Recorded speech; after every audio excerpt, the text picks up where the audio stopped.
Hey friends, the title of this video is Converting Fractions and Decimals. So we're going to see how we can change a fraction to a decimal in this example.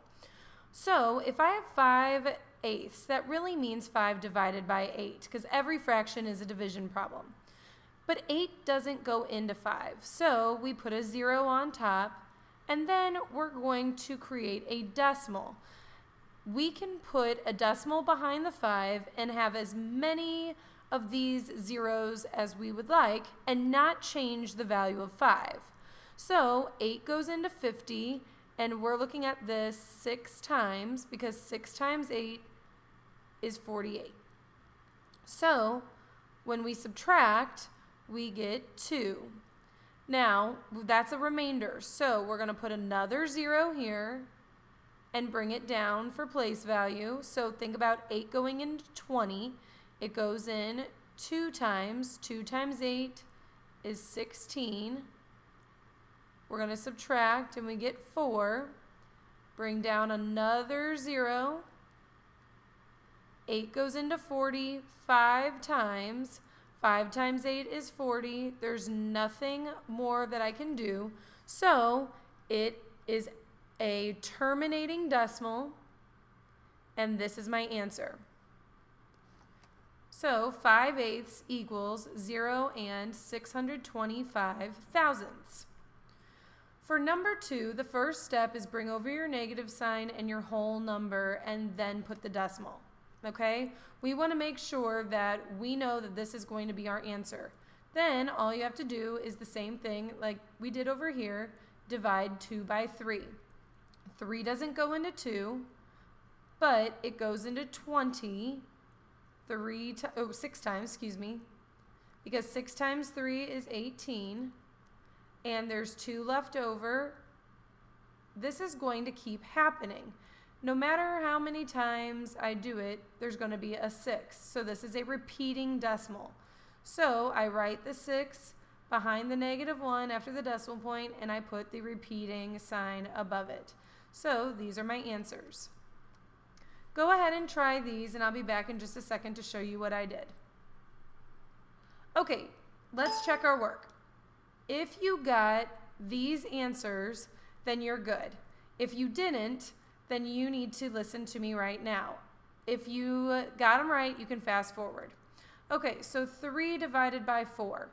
It doesn't go into 3, but it goes into 30 7 times. 7 times 4 gives me 28. If I subtract, I get 2, bring down my 0, and that goes in 5 times with no remainders, so 75. On C and D, you needed to bring over your whole number and then divide exactly like we were doing. I'll go ahead and show you B as well. B is a negative, so bring it over. There's no whole number, so you know it's going to be a decimal. 2 divided by 9 doesn't go in, but 20 works, and that's 2 times. So you have 0.2 right now. And this 18 is going to keep happening. No matter how many zeros, it's going to keep happening. So this is a repeating 2. Okay, so let's look at this one. Write 45 hundredths as a fraction. This is a review, so go ahead and try that in your notebook for me right now. Okay, you should have gotten 45 hundredths like so, and then simplified it to 9/20ths because both of these are divisible by 5. Okay, so that is typical. We're used to these ones. What we're not used to is when it's a repeating decimal. So this is going to be the kicker. So make sure you're paying attention. What we're going to do is we're going to assign a variable to the value of 0 and 5/10. For example, let n equal this, okay?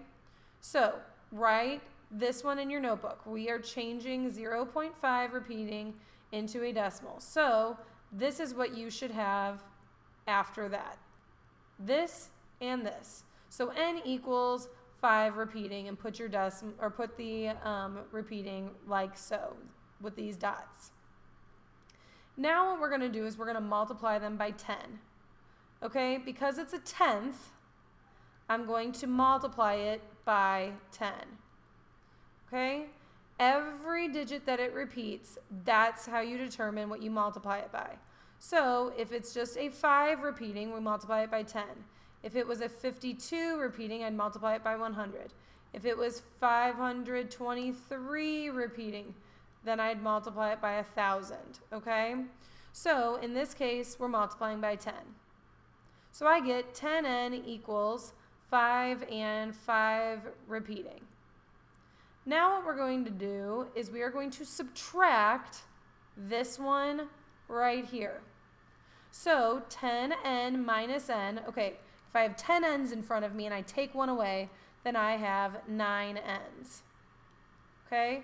If I take the 5 repeating away from the 5, so when we subtract, we're left with 9n equaling 5. Do you notice that we got rid of this repeating by doing that? That's the goal.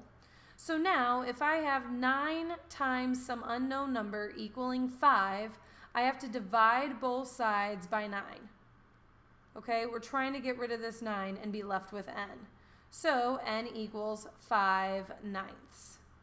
Okay, this decimal as a repeating decimal can be written as 5/9. Okay, if you need to go back and rewatch that explanation, do so now. If not, try this problem for me.